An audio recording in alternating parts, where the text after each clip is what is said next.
Okay, so I know it has been a couple weeks since maybe a month or so since my last upload. And that is for reasons that I'm not going to get into in this video. I will be doing more videos later on talking about where I've been, what I've gone through, my journey thus far, whatever, all the stuff that my usual viewers are used to. So stay tuned for that. This video, however, is more of a continuation of a video I did recently. In the grand scheme of things, one of my recent videos was about the decline of All Elite Wrestling, also known as AEW. And in this video, I just want to say thank you to the internet for bullying Tony Khan into pivoting away from Jeff Jarrett, away from pushing all these old stars into these big roles when you have such a massive roster of young, good, overlooked talent. Like, there's no reason that Jeff Jarrett needs a retirement tour, right? And in the grand scheme of things, nothing is permanent. Absolutely nothing is permanent. Everything is temporary on a long enough timeline. So while you have these stars that are young and under contract and have their health, why not utilize them, right? There are ways to go about and pay homage to these world-class talents that you have on your roster. You don't have to give everyone a retirement tour, right? Because eventually you're just gonna be doing that over and over and over. And I think the creative team just gets in their ruts. They get in their ways, and then they just like they get tunnel vision. It's really weird. But either way, where we're at now versus where we were at 3 weeks to a month ago is night and day. Again, that Maximum Carnage show was maximum crap, and everyone let them know about it. Everyone, everywhere, let them know, like, what are we watching? What are we doing? Thank goodness I was on vacation when that match between Claudio and Jeff Jarrett took place, and thank goodness he lost. Now, he put up way too much of a fight for a 50-some-year-old man. He should not be doing that. Another thing I would like to say is Chris Jericho. I would be absolutely ecstatic if that man was not on my TV for 3+ months. I love Big Bill. I love Brian Keith, the bad apple. I'm tired of Chris Jericho. I'm so sick of this dude. He's been there every week for like 6 years. Just go away for a while. I don't need you holding a title. I don't need you doing this, doing that, and I don't know if what he's portraying on TV now is what he really believes deep down in his soul, that without him, AEW would not exist. But I can tell you for a fact, he was a name at the beginning that could give legitimacy to your brand, while you had the actual heat wave being generated by the elite. Cody Rhodes, Matt Nick Jackson, Kenny Omega. Those dudes were the stars that pushed it.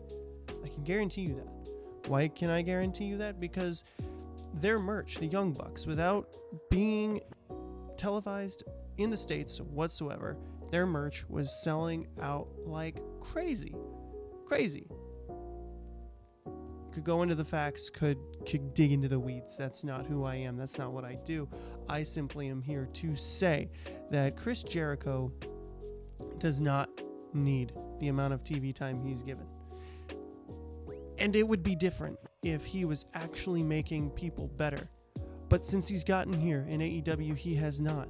I can't think of a star he has catapulted. In fact, he actively played a role in the stagnation and the decline of Pride and Powerful. I would have loved to see PMP hold those tag titles. In fact, I thought that's where they were going with the Inner Circle. And, you can go into the weeds in it and go into the background and whatnot there. A lot of pro wrestling, unfortunately, is he said, she said. However, where we're at right now, it's just sad. It's sad to see where everyone that has been tied in with Chris Jericho since the beginning of AEW has just kind of gone nowhere. And that's why they call it the Jericho Vortex. And then he took that and put it in his own gimmick. And Again, I don't know if he really understands what is happening, but I would be so happy if he was gone for months on end. I'd be so happy if Big Bill just like demolished him. Just completely demolished him. If that's where we're heading at the end of this, that's great. But I do have to say, because I was talking about old people, and this was going to be a dedicated topic on its own, but I've gone ahead and said it here. I'd be so happy if Chris Jericho was no longer on my TV screen. That's all I got to say about that. I don't know if what he believes is, if what he says is what he believes, but I mean, I'm not one to say it's not factual, that that's the case, because that's what pro wrestling notoriously does. They blend real life drama into fictional stories. But the quality of the product has increased. I'm not going to lie. I actually feel more compelled to watch the show now. I gave it one more shot after Maximum Carnage. I went on vacation for a week, so I missed that show. I caught up on highlights. I saw some things that I liked, and I felt when I got back, I was like, you know what? I'm going to watch that show. So I watched the next Dynamite, and it was pretty good. You know, it was actually good TV for once in a while. It wasn't just random matches happening with no rhyme or reason. There were storylines. Oh my goodness. Believe it or not, there were storylines. And I was just like, okay, this is what I can get behind.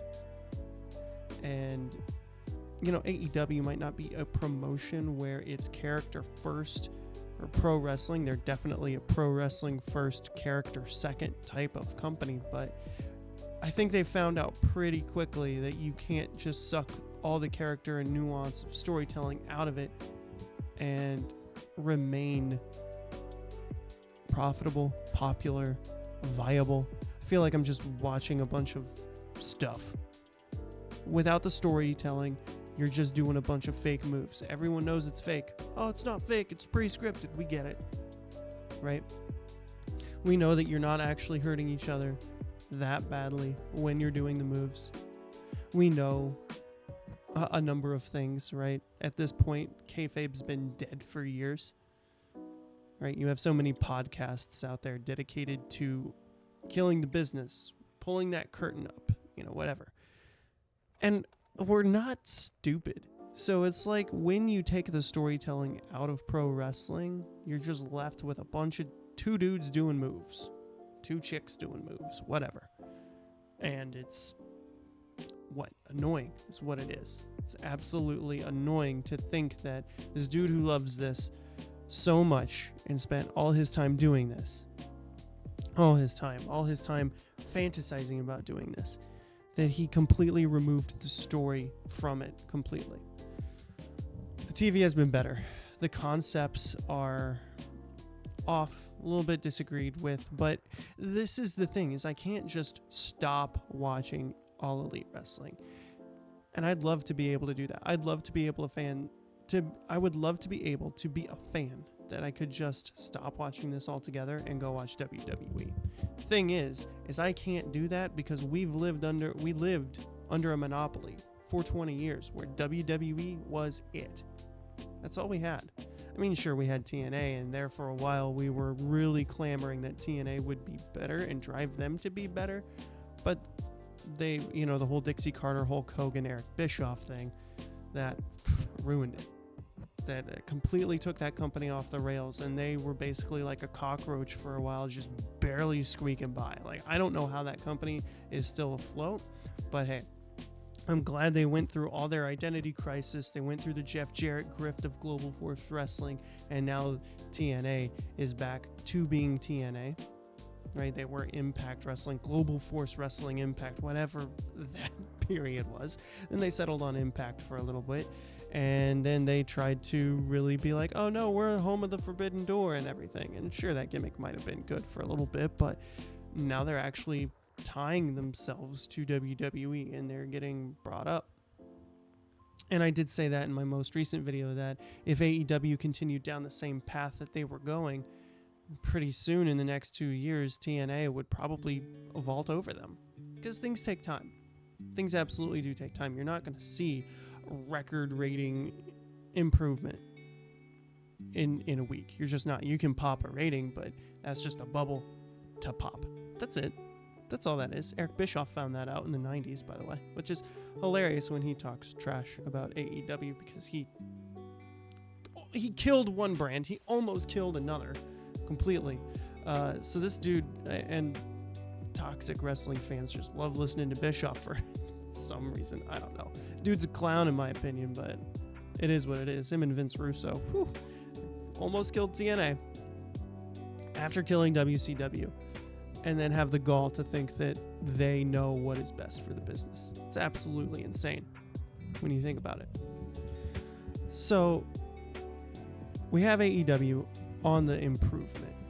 Where do I feel like things are good? Where do I think things are bad? MJF Hangman Page, great stuff. I can't say anything bad about it. It seems to be that they hot-shotted this. Now, granted, I say hot-shotted. There were little things here and there that led up to them, doing this. It's been a month worth of storytelling that, I don't know. It almost seems like it comes out of nowhere, but that's the whiplash of AEW storytelling, the stop-start storytelling that they take. And whether it be that, Tony Khan's very lax in letting the performers, take time off because of personal things, whatever, and that just derails the momentum of a story when everything is about momentum. I mean, whatever. I could say one thing and I have absolutely no knowledge on it. But again, watching this company for, gosh, has it been 6 years yet? Almost. They have a horrible knack of doing this whiplash start-stop.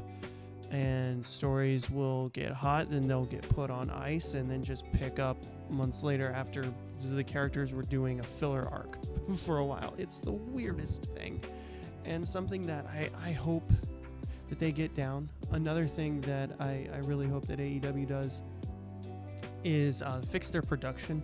They've been doing TV for, gosh, just over 5 years, and they still have embarrassing production snafus that if I was on that production team, I'd be upset with. Just little things during their telecasts, during their broadcasts. The biggest feud that AEW has running this last 5 years is their production versus audio. Like the amount of audio problems that this company has is insane. And then, of course, you have Ringgate that came about after AEW Grand Slam Australia, which was a good show with a lot of controversy surrounding it. No, I can't by any means defend AEW's communication issues. That's another great feud that this company is going for. It is another long-running feud, rather. This whole 5.5, almost 6 years, is that it's AEW versus communication. They can't get that down at all. I don't know. It's the most insane thing to keep hearing over and over and over again. I was having a conversation with one of my friends recently, and I literally said the words, Tony Khan needs to realize he's just the money man and hire a ton of professionals to have actual departments and a good foundational structure. If he were to do that right there, right then, right there, the operation would run so much smoother. Actually have departments dedicated to handling certain aspects and make sure they're fully staffed.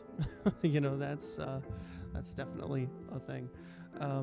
But if he were to do that, I think a lot of the little stuff that we see happening would get a lot better. And from my experience in life, it's the little things that fix the overall thing or will make a great change in perception. That and consistency. A lot of people lack faith in the booking of AEW because of the whiplash start-stop.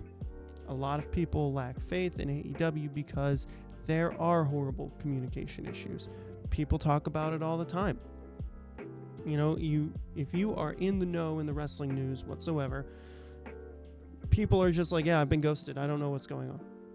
The whole thing with Ricky Saints. Ricky Starks, as he was known in AEW. Like, he had no idea what the heck was going on. And then he goes on Busted Open, does this interview talking about the old people I'm not even going to call them veterans. They're just the old dudes, because that's what they are. They're 50-year-old plus people who, it doesn't work for me, brother. You know, like, the story's not about you. You know, good job. You did your thing. You did your part in bringing these people in. Why don't you actually make stars? Chris Jericho, I'm sick of you. Please elevate someone and just go tour with Fozzy for like 6 months. And then come back. You know, that eventually, people will love you if they miss you. If you give them a chance to miss you, they will love you. But again, I've been watching this product for 6 years, and I realized this. I was listening to Wrestle Talk earlier today because I really liked Dynamite enough to listen to a review about it. And because if it's a bad show, I'm not going to want to stick around and reminisce about it and think about it. If it's a really good show or something really good happens, I can't physically pull myself away from it. My attention is drawn there, and I will just naturally want to think about it more. I want to be involved in it more. So that's when I look at podcasts and surrounding media about it and whatnot. And again, you know, the podcast flavor is based on the host's opinion. Opinions are subjective, so I'm going to listen to the dude that I like. I'm not going to listen to the dude that I don't like who shits on everything that they do. And they're going to, you know, everyone is like, no, this is the truth, whatever. The truth about wrestling is subjective. Do you like it? Great. Do you not like it? Great. Tastes are subjective, as are opinions. So that's how I determine what podcast to listen to. But again, I've been here watching this company for so long, and I was listening to that Wrestle Talk podcast, and they talked about how the first match in AEW was Kip Sabian versus Sammy Guevara at Double or Nothing 2019. And I remember watching that show. I watched All In live. 2018. That would have been September, I think, 2018. And I remember thinking, this is amazing, watching this movement. And the reason AEW means so much to me is because I've watched it since the beginning.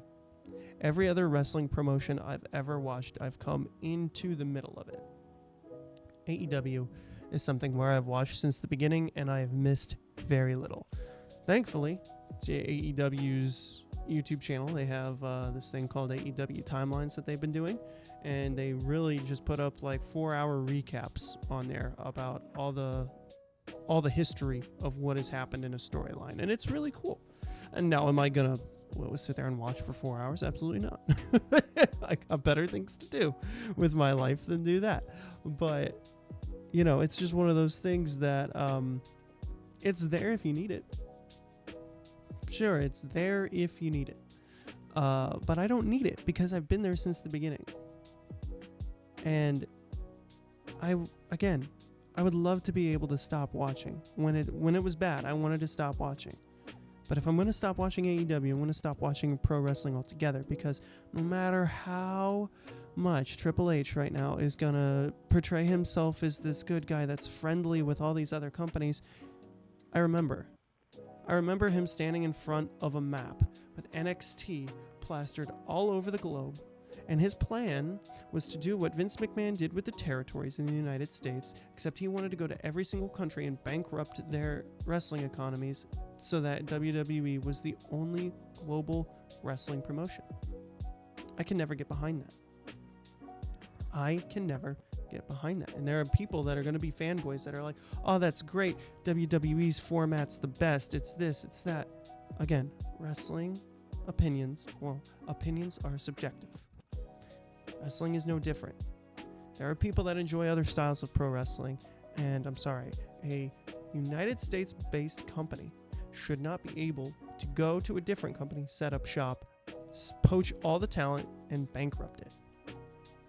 That should not be a thing, which is why I have been happy with AEW's existence from the beginning, and why it is essential to my character and my core beliefs that I can't just stop watching AEW. I can't just stop watching and go watch NXT, go watch Raw. I don't care how good they're doing. I don't care anything about that, because at the end of the day, Triple H grew up. He grew up under Vince McMahon.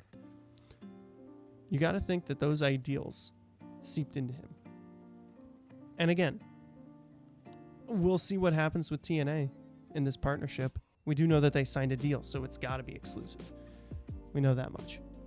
That's what they wanted when they were talking about working with New Japan. But the reason that I care so much about AEW is I've been there from the beginning. And the way that I see them is they are the anti-monopoly of WWE's hostile takeover. That started way back when Vince McMahon absorbed and all the territories through poaching talent, through counter booking them, counter programming, whatever anyone wants to say. When all you're left with at the end of the day is one on top, the quality dips. There's a reason that I say that the two worst times in professional wrestling are when Vince McMahon was untouched at the top. And that's a fact. In the early 90s, when WCW was fledgling and really struggling to actually tell cohesive stories, and WWF was still on top, pro wrestling sucked. It was hardly watchable. Then the NWO hit, and they were edgy and cool, and they were slaying WWE, WWF, whatever. They were slaying them. And it wasn't until Vince McMahon finally caved and said, okay, if I don't change, we're going to go under, that he basically took what they did and just made it a little bit better. He's a good copycat.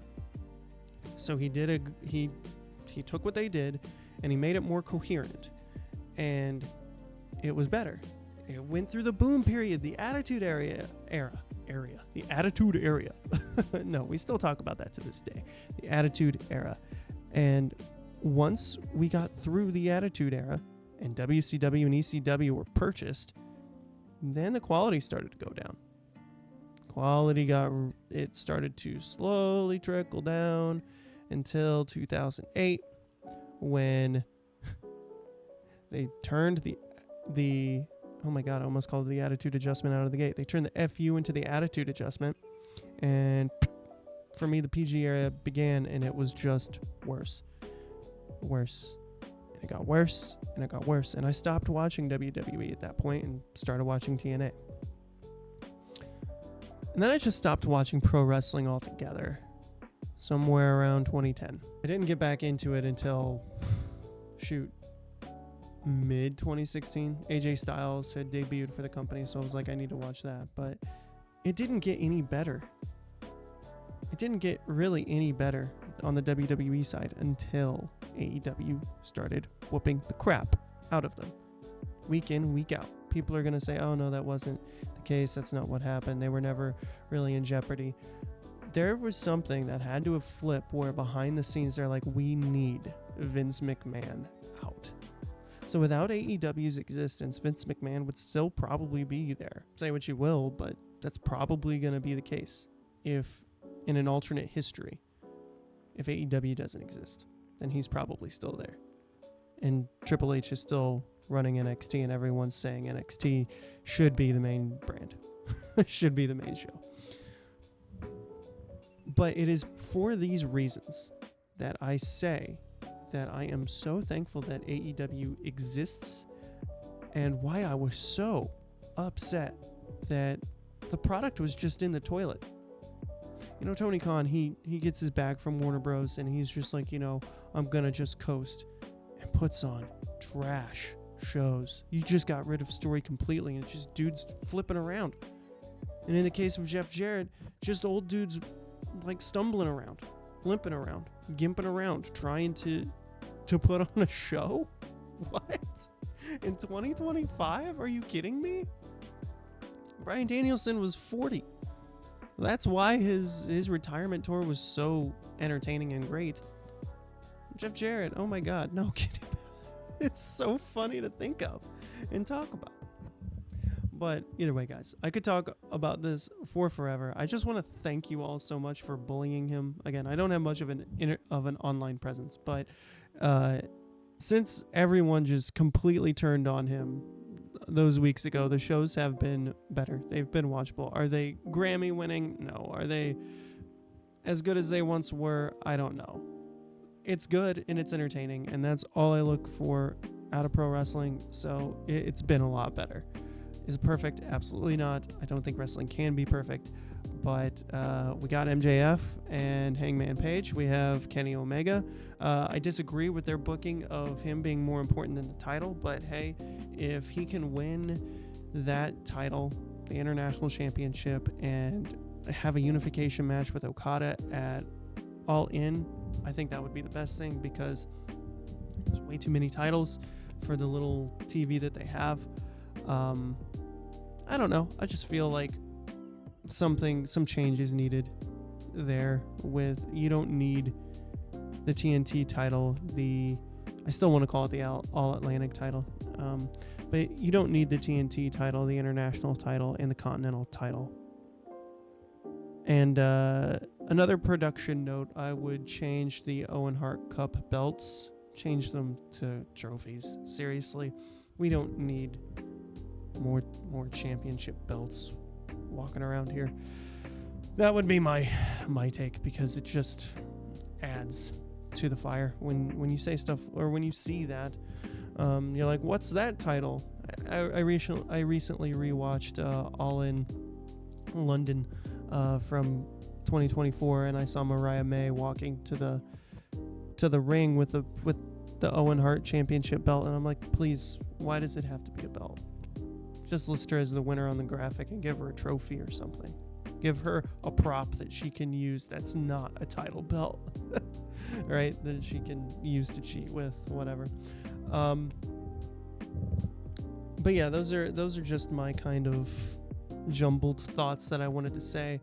Ultimately, thank you to the internet at large for bullying this man into making cohesive TV, coherent TV, and not doing 3 months of Jeff Jarrett.